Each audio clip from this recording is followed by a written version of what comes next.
এ ফুলু, তুই যে ওই ঘোষবাড়ি মেয়েটার পিছনে কদিন ঘুরলি, তা কি হলো? বিয়ে করবি না?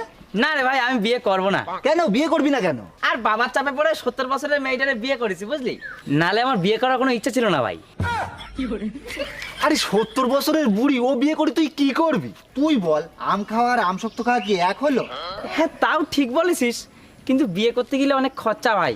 আরে খরচা তো হবেই, কিন্তু ভেবি দেখ, ওর বাবা কিন্তু অর্গানাইজার, বিয়ে করলি সব প্রোগ্রাম তোর। আমি যদি চালাক হতাম তাহলে আমি ওরেই বিয়ে করতাম। তোরা কি আমার বোকা পেয়েছিস নাকি? তাই আমার নাম ফুলু, আমি অ্যাঙ্কারিং করি।